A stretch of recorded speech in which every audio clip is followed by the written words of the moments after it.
Alrighty, another episode of the Coffee Roaster Warm Sessions podcast. As we always do, let's pour some drip coffee, sip on Drip something coffee. tasty, or some Batchy. Sorry, that's Wow. bad vocab. Wow.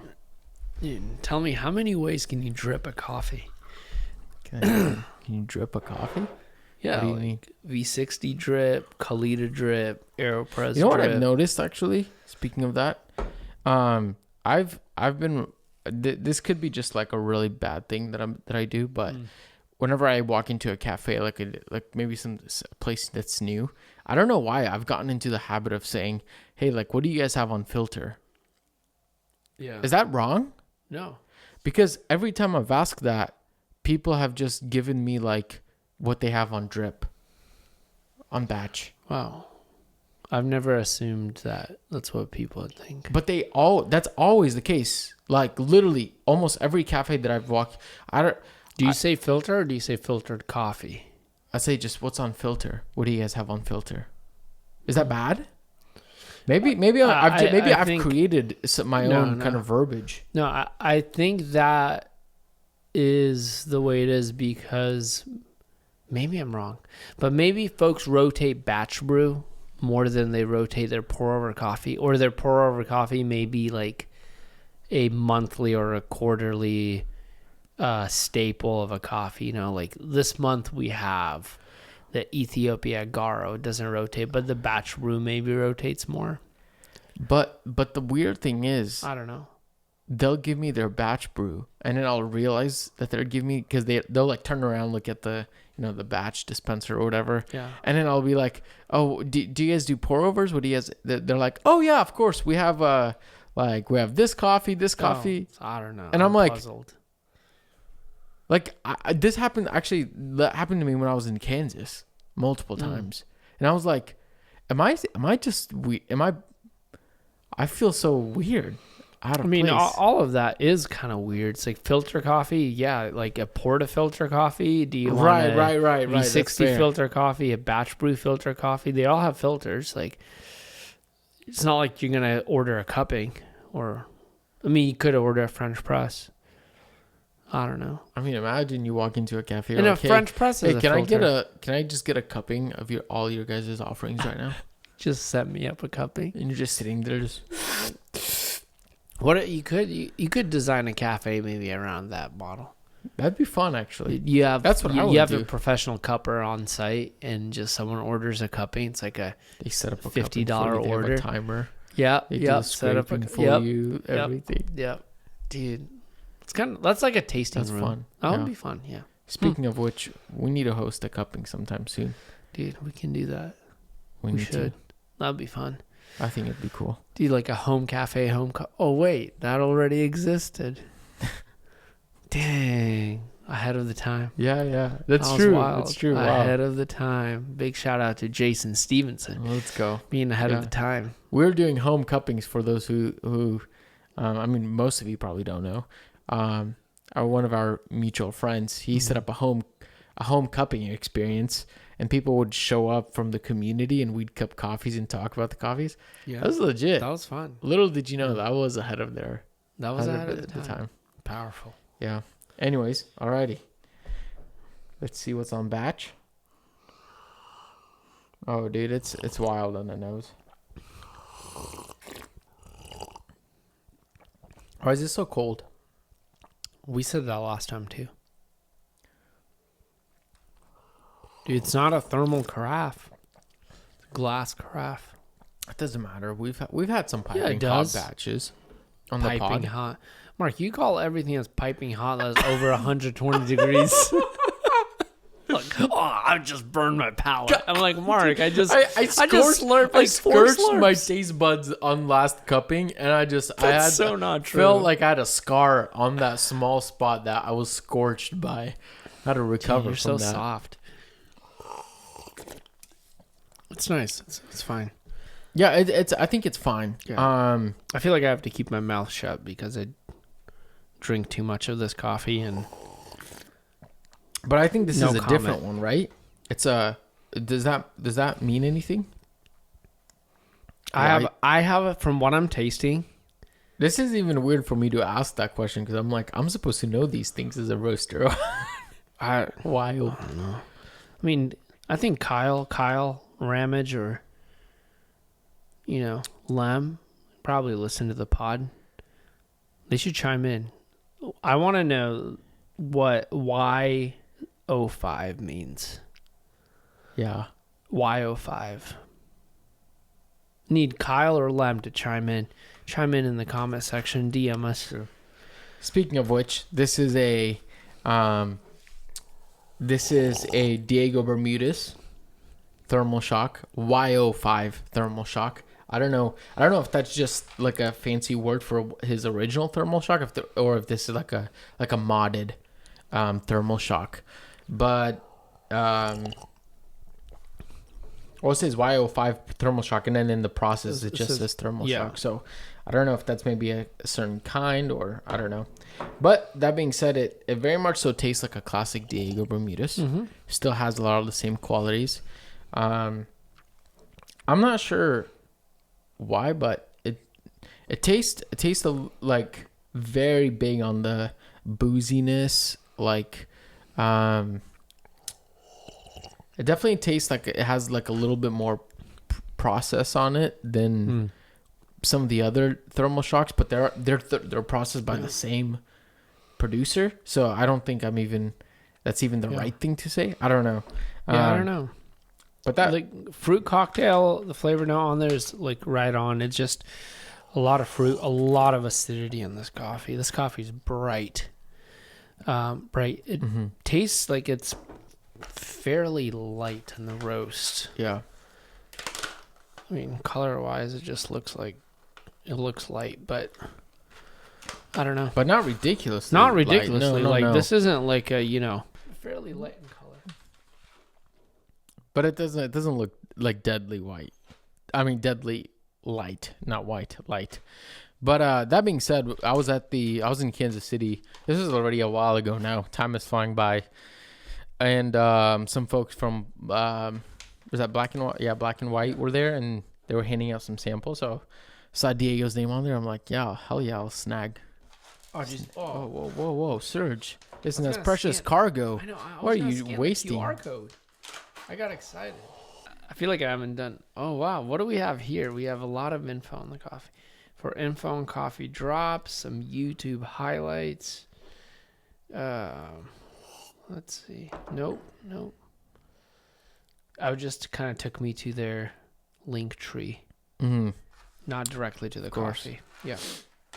Dang. Yeah, but it's very fruit forward, very intense. Classic Diego. Really wild, of course. Yeah. And we've had him. Nothing like a Diego coffee. It stands out like a sore thumb. Yeah. For in sure. a good way. Yeah. Well, speaking of fruity coffees, what?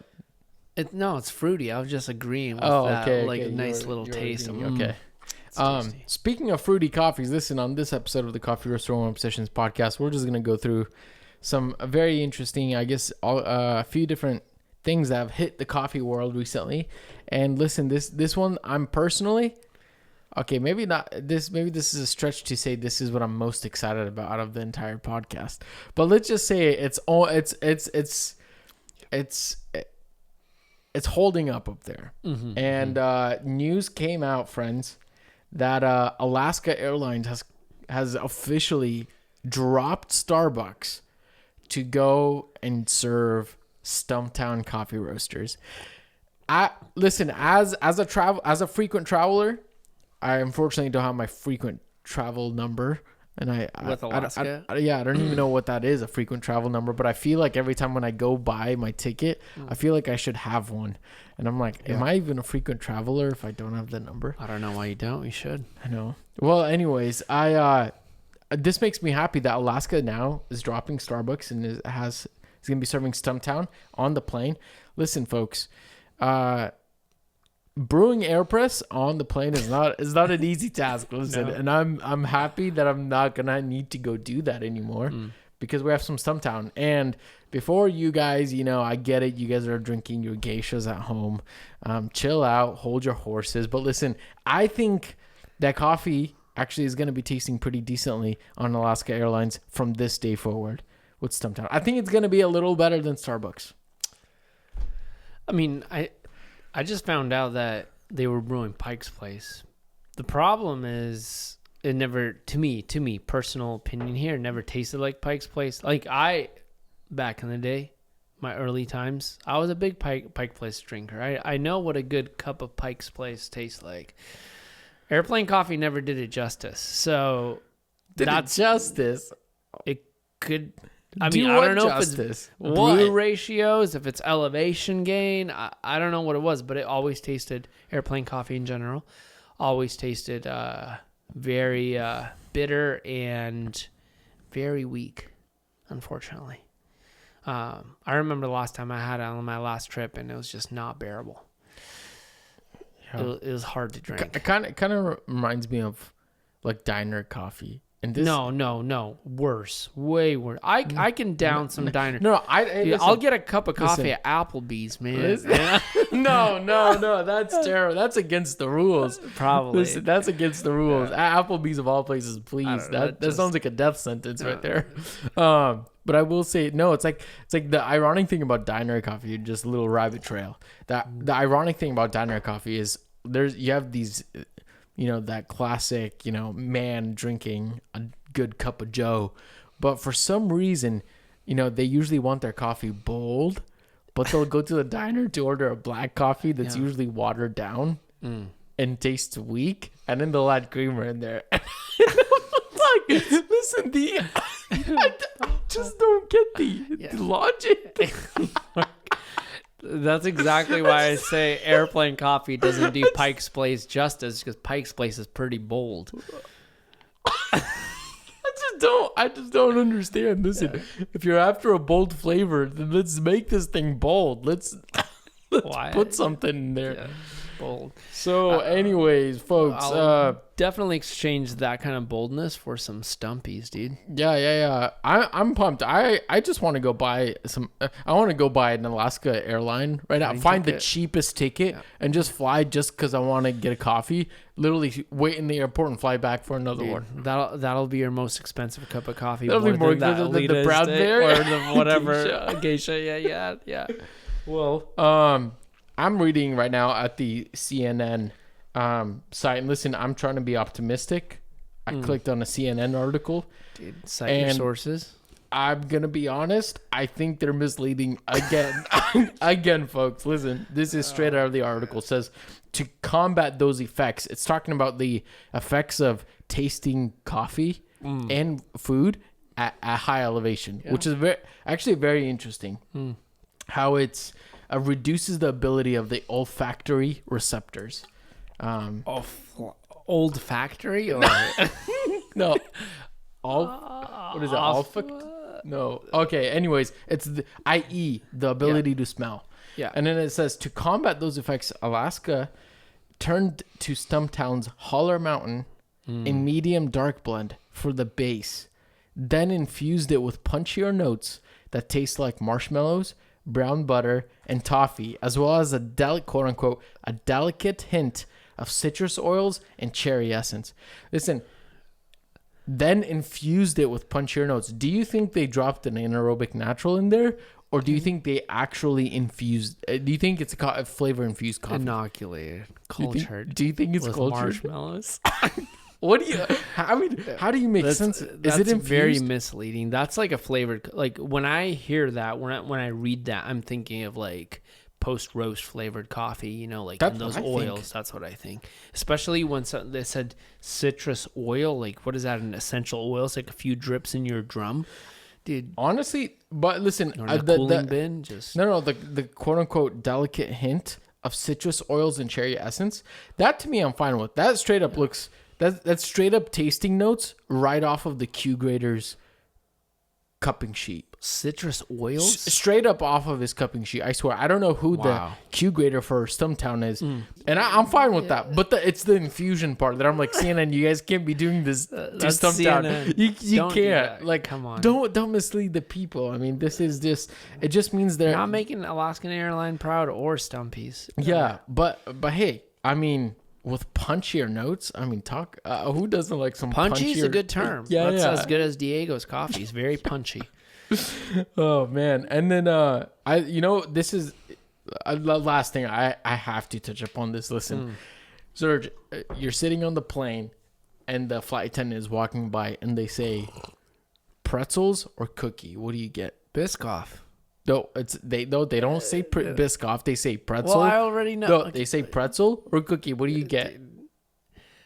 If you want my honest opinion, I'm getting half and half.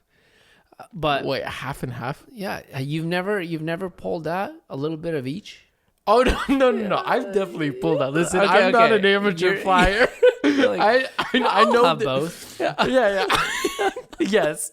Yes. Like which one? Yes. No, cookie all day. Cookie all day. And guess what they do? They pull out a Biscoff. Always. That's my favorite part. It always catches me off guard. I'm expecting like a chocolate chip cookie. But I usually look to my neighbor, and if they're napping, I'm like, he'll have one. He'll have one too. Listen, this is what I love. This is just straight props to the Stumptown team. They deserve it. Listen, it says the coffee has been in development for a year. Fire. I mean, are you kidding me? A blend that's been in the works for a year. Nice. It's bonkers.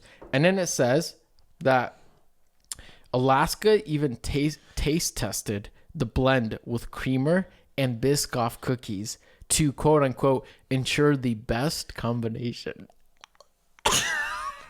This is fire, dude. Like, unreal. I'm sold. Unprecedented. Literally, I'm gonna grab an Alaska Airlines credit card so I can fly more.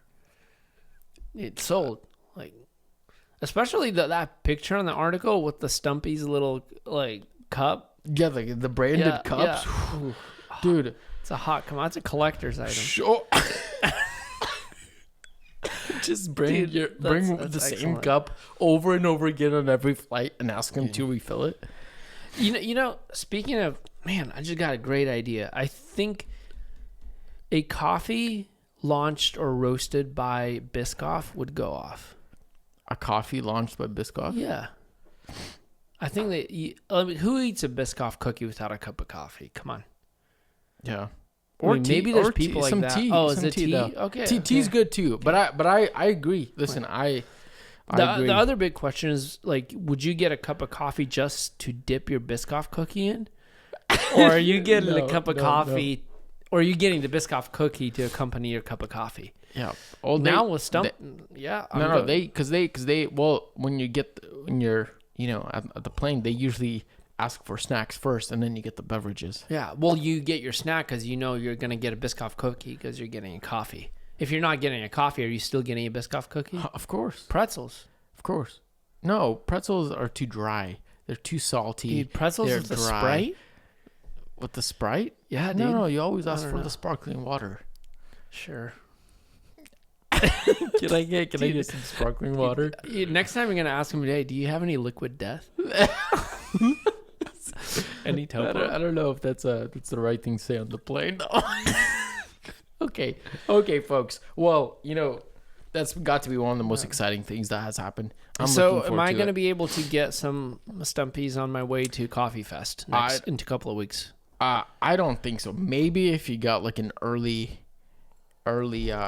exclusive. When is this thing launching? It's supposed to launch in December 1st. Shucks. So maybe Coffee Fest New York.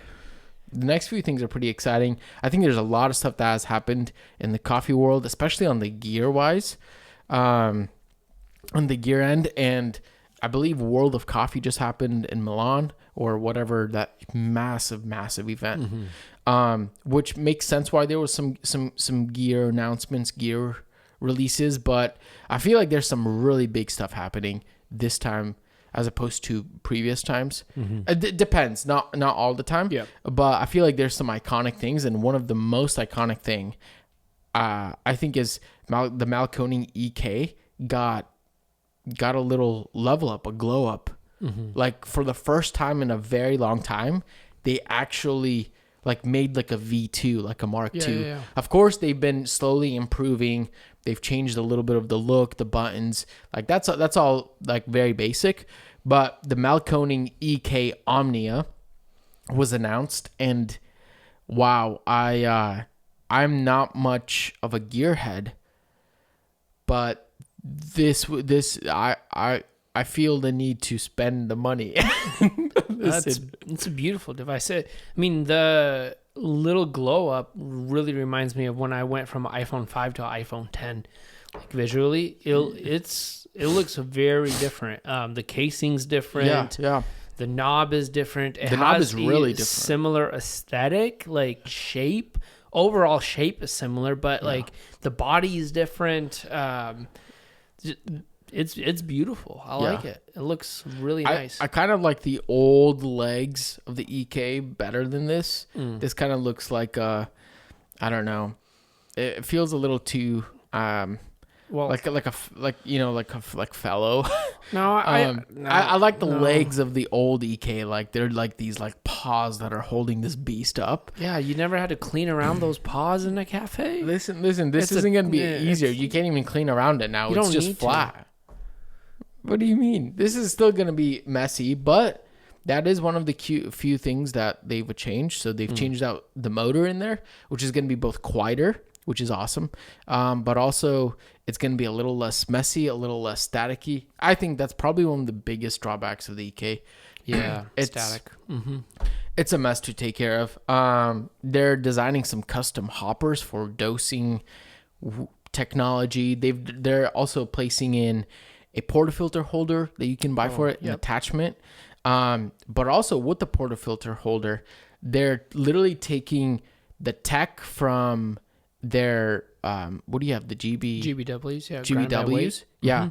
They're literally taking that and putting it right into the knob, so it's becoming like an electronic knob almost, and it's all measuring now. Instead of numbers, it's measuring microns, I believe so, or the distance between the burrs.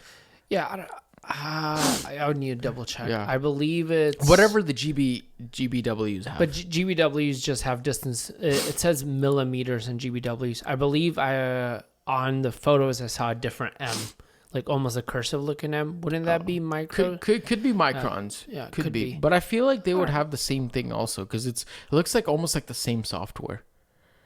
Maybe I would need to do some digging. Yeah. But anyway, that precision and the digital grind size changing, I think it's a game changer. I absolutely love it. I love it on the GBWs. It helps me adjust grind size very accurately without having to look at the dashes and dials, because those dashes and dials also wear off. Yeah. And the screen doesn't unless it breaks. Yeah. That's one thing I'm always still about equipment like this is electronics, and they're not as easy to repair on the fly. Like, let's say there's a malfunction in that whole electronic side and you can't use your grinder. That's one thing I've always been afraid of. But I've also used the GBWs for over a year now, a year and a half, and been fine.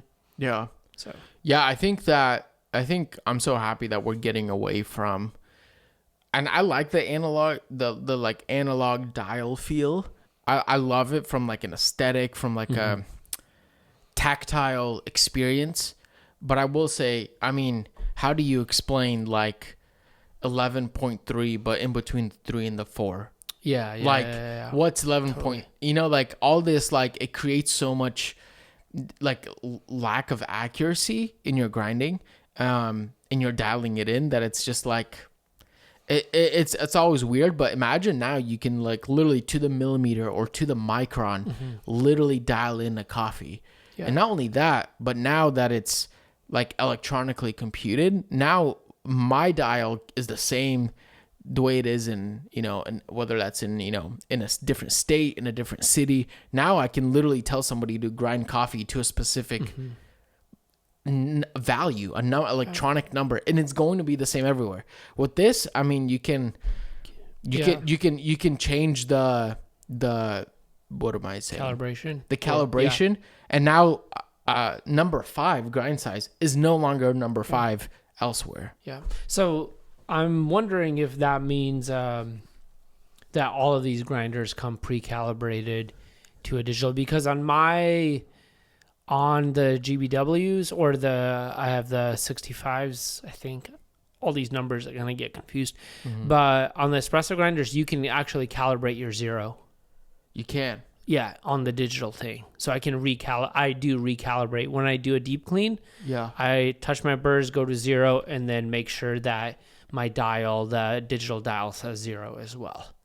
So I can adjust that. So I'm wondering if that's going to be the same here or if it's going to be preset or whatever. So could be. Anyway, I do like that. Also in the video, I love how if you change grind size digitally, the actual knob twists. Turns. Yeah, that's that was pretty cool. sick. I thought that was like, there's some like digital and like mechanics, like actual movements happening. I like that a lot. I also feel like there's an interesting progression happening with the EK, because from what I remember, the original Mahlkonig EKs were like grain grinders. Like they weren't or spice grinders, like stuff like that. And then it moved to like coffee grinders, to like predominantly you see people like brewing filter coffees or like pour overs, batch brews. Then we saw the evolution of the EK to espresso, and that became popular. And now them actually adding a grind by dose, or is it grind by weight, or an espresso portafilter holder, like combining that, kind of leaning into what the market has wanted out of the EK and leaning into that and creating stuff like that. I like. And the LED lights, that's the little power LED light. I know you love the actual button, the on, off, red, green button. Yeah, what do you think about the LED? I think it's cool. It looks futuristic. Looks like a UFO. You know, it's legit. It's like, I like those details. I like the lights. I'm all for that. On photos, it's gonna look freaking amazing. Yeah. But dude, nothing like a big green square and a red square. It's just so iconic. It's so like rugged, industrial, and that's lost. Now it's this just like Or is this a click to start car or what? What is this? I wonder if they'll like go completely where you can almost like remote start your grinder now. I don't know. That's it's like connected necessary. to your. Yeah. I don't know why. Dude, isn't the X Bloom like you have the little packet and you tap it on top and the NFC reader just automatically dials in your grind size, right? Yeah, Am I right? Yeah. So what if they had something like that on there, dude? Just tap and go, dude. Yeah. Well, what do you think about the little LED light on the hopper? Not the hopper, the chute. I mean, I'm happy with all kinds of LED lights. I want the whole thing just glowing with all kinds of lights. So, I'm a fan. I mean, they also have this weird chute attachment in there. Also, now that kind of makes it, I guess, easier to clean or reduces, I don't know. Some static, reduce static, easier to clean. Anything like if you create a grinder that's easy to clean in the cafe setting, it's like you love those paws, the claws, the legs on the EK. I absolutely despise them because of how cleaning is, especially, you know, how the cafe setup is right now at Narrative. We have all the doses like laid out. They're in the little containers. Cleaning that EK area is like one of the worst because one, it sprays, and two, it's like you're trying to get, you know, a little brush in between the legs, trying to get everything out. So to minimize that cleaning, to make it easier, smoother, dude, pop out that chute, blow it out, compressed air, maybe one of those photographer things, dude, killer. The other thing when it comes to cleaning, the kind of swing open casing where you get access to the burrs. The burr door is the burr door is excellent. I hope it works well. I hope it doesn't break on anyone. It looks so cool. That on photos is going to be pretty tasty to work with. So I need some. I mean, seriously, Mahlkonig can send us one of the grinders just so we can shoot a B-roll sequence of that door opening up in 120 Listen, Just super Mahlkonig, slow-mo. we already sold like 5 of them on this podcast. Yeah. Listen, send us a free We're not one. even sponsored. I know, Like, what the? Come on. Anyways, yeah, it's exciting. I'm just torn. Like, would you get this or the EG1 Weber? I hate to say that. We just talked about a sponsorship, Mahlkonig. This is all flashy and hot, but okay. Well, you have to reframe that question and say, are you talking about in a cafe? What's my context for this grinder? Dude, just choose one or the other. That's it. What do I want to see on my counter? No, what? At home? No, for... Well, then describe my kitchen. If we have a modern, nice Scandinavian design kitchen, hands down, I'm getting the EG1. If we're talking about a tool shed, like at Matt's, and I'm working on my speaker system, Mahlkonig all day. Alrighty, there it is, folks. Yeah, well, we're running out of time, but one last thing that I think we have to cover because it's just so absurd, in my opinion. Where'd it go? There it is. What the? Oh. All right, La Marzocco. Yes. Updated their iconic Strada, which is a staple. It was the first commercial machine I ever worked on. Yes. I mean, it was fantastic for what it was. Yes. But the La Marzocco Strada is iconic. Mm-hmm. It's that way it's curved and everything, the shape. And so they made some pretty big adjustments to it, pretty big appearance changes. Now it looks very, I don't know, is it always going to be this color? Like, folks, if you're still listening to this podcast, go look it up. Like, the new Strada looks very different. Yeah. Like, are you going to be able to mod those parts? It looks like it's this, like, galvanized steel, or I don't know. It looks very rugged. I like legit. the rugged. I like it. Yeah, I like the industrial look, but it's very different. Like, it's very different. Yeah. And so I think they also gave it the KB90 step-in things. I like that. Yeah. Which is cool. I like that just based on appearance, based on like the stats. We've used a KB90 once at Crush the Rush, right? I don't think I've ever used it after that. Cue the video. Dude, that was good times. Yeah. Oh man, too funny. There's a photo floating around of Mark and I like tied up like with some kind of tape and a helmet and oat milk. That's all I gotta say, folks. And a KB90 malfunction because we actually, that was we bad. lost because of the malfunction. That had nothing to do with us. So, but I do like the locking portafilter things. I think it's fun. I always think about how efficient and quick it is in service. Because I can get pretty snappy with my like portafilters. Like I know the grooves already in the PB, so I kind of zone in without hitting the thing around a lot. Yeah, I just don't know how quick it is to like insert it, lock it in. Feels nice. The concept I like. I just not. Yeah, the I'm concept not sure. I like, I would want but, to play around with it, you know. And then auto flush, all of those like fun little things. The group actually looks a little bigger, so I'm not. Do you know the details of what they got going on? There's pressure profiling or something like that. Yeah, I don't know. They're really advertising like the mass-based profiling, which is just means I think it's a fancy term for scales. Yeah. I don't. To be honest, I have no idea. Side note: I feel like scales in drip trays are like a must. Especially from a cafe setting, I don't understand why you wouldn't get scales in your drip trays. Yeah. It just creates a world of a difference. Plus, but isn't it a little more challenging to clean and manage? No, it's just literally just remove that thing, throw it in the dishwasher to the top. That's it. Because the way your scales sit, they have these pegs that sit inside the drip tray and they kind of float, obviously, so they can measure the weight. But when you take it apart, drip tray, at least on the PB, comes apart in 3 pieces. Rinse it off, throw it in and that's it. Make sure to cover the scales of the towel so nothing leaks on it, and that's about it. Okay. I love it. Yeah. So they not only did that, but they also released a Strada X1, which is a single group Strada. Yeah. I mean, this thing, yes, it looks beautiful. It has that rugged design. It looks like a tank.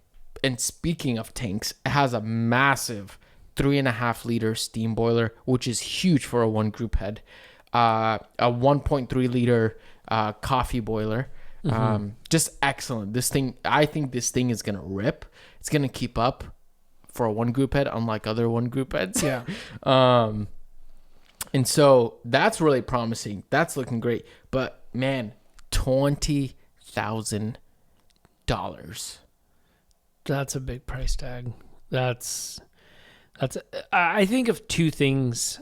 One, obviously, I'm thinking who is their, what consumer are they aiming for? What's the demographic that's looking for this? And two, I trust La Marzocco. I trust them as a brand. They do things really well. I've never had a bad experience with any of their machines.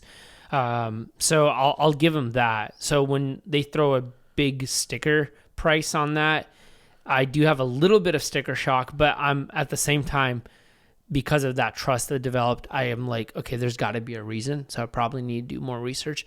But then looking at the machine and knowing that it's like just one group setup, it has a big footprint. This is not a small machine. This is not a Linea Mini. This is not a mic. This is a hunk of a machine. Yeah. It's big. It's beefy. This is more than just a machine you would just throw on casually on your counter in your kitchen. Yeah. So then my question is, okay, if they're creating that and it's not primarily not just for a counter in your kitchen, then there's probably a market and or the market for these small little cafe pop-ups, maybe like high volume but small space-wise cafe where you need to crank out a ton of drinks per hour, but it's maybe like a window or something of that sort. There's a market expanding for it. And I think that's a fairly accurate observation. Looking at how specialty coffee is becoming more popular, coffee in general, like coffee culture, coffee shops in like living rooms, high volume, but not full-blown cafes is becoming more popular. And these single group setups, that is probably going to be the boss of them all. Yeah, I think if I were to vote for something, a single group head that would be indestructible, it would be that. But I don't know. I think it's going to be one of those things like, I don't know, like those cafes you walk into and you see like a machine you don't ever see. But every time you walk into, you're like, whoa, that's pretty. Yeah. That's beautiful. It's the center of attention. But you don't see them often. Yeah. I literally think that's what the Strada X1 is going to be like. Yeah. Like $20,000. Like you could buy a Linea PB, which is a tank, for less than that. A two-group head. But did you ever go with me to Tampa? Forgot. I'm blanking on the area, but there's this kind of like a warehouse area, kind of like a market. Yeah. But it's like in this big warehouse industrial field, big ceilings, big windows. And inside that there was a coffee shop, but the bar, it was all bar service, and they just had two Stradas on each corner. There's no like quote unquote POS system. You don't come in and order. You come and sit at the bar as if you're ordering a cocktail, and then they slip a menu to you, take your order, and make your drink to order. Yeah. Basically a cocktail bar for coffee. Yeah. And they had those single group. They had two people just running bar, splitting bar. And it worked beautifully. Like for me, that was a major inspiration. It was owned by a musician, Joel, I forget Joel's last name. And the whole concept, I loved how it was executed. That's what I'm thinking of for this Strada X1 is those kind of higher end single like group head service where just a barista and you, but in that context. That's a hefty investment for just a barista and you. I mean, yeah, if like you're still high insane. Volume. But you're still probably insane. Crushing. Like if you have two baristas on the floor, each one has their designated machine. And you're 40,000. Oh heck yeah! I mean, if you're crushing out Dude, I mean, I don't know. each barista crushing out, like, I don't want to over exaggerate, but let's say you're doing 200 drinks an hour. I mean, is that too much? That's a little too much, yeah. That's a little too much. For two those baristas those are maybe inflated zooming, numbers, yeah. Zooming. But I'm saying, like, I don't know. Dude, maybe I'm nuts, I don't know. but I think like this is a pretty niche machine. I hope I get to see one in person, like in a cafe somewhere. Yeah. But yeah, I know we're running out of time, but just a side note, maybe two, 3 words from you. La Marzocco is partnering with Mahlkonig. Yes. With this sync app Bluetooth. And listen, I'm very skeptical of apps and Bluetooth, especially in the coffee industry. We suck at software. Software is just not our expertise, unfortunately, but it's getting there. But man, when your grinder starts talking to your espresso machine, and if there's a way that your grinder and your espresso machine can work together to keep extreme, insane consistency, I mean, I think that's game changing almost. Absolutely. Literally, the sky's the limit. Yeah. And again, this goes back to the conversation, like, will AI replace, humans and do their jobs? This is not the case. I feel like the communication between a grinder and an espresso machine is going to actually make the barista's job so much more enjoyable. How many times have you experienced the idea when a grinder warms up and your, grind size and starts, floating, and you have to like rearrange, or your shots are going off. Imagine if 2 machines were able to sync up so well that they would predict, or they would know what's happening in both of the machines and your coffee, and they're able to make those changes. Relieves the stress away. You still dial in that recipe. You still tell the machine 100%. what you want it to do. It just helps you control and helps you just not stress out about all of those factors that you have to think about, because it's communicating. And then at the end of the day, it gives you so much data. So as a cafe manager, or as someone that's like looking through numbers, trying to mitigate waste, trying to understand that, it's gonna just spell it out for you, and you're able to control that more and more. I think it just empowers the cafe experience quite a bit. Big fan, considering we talked about the EK. You sync up all of these grinders and they're all in sync. It's a beautiful dance. I like it. I like it a lot. It's a game changer. Well, folks, thank you so much for listening to another episode of the Coffee Roaster Warm Sessions podcast. If you made it this far, I think this is going to be an extended episode. Thank you so much for listening. Drop your comments down below on YouTube, on Spotify. You can also rate and add a few comments, a few thoughts on this episode. What do you think? Are you going to start flying Alaska? Because I will. Anyways, there you have it, folks. Thank you so much for listening. And as we always say, remember, reflect what's good.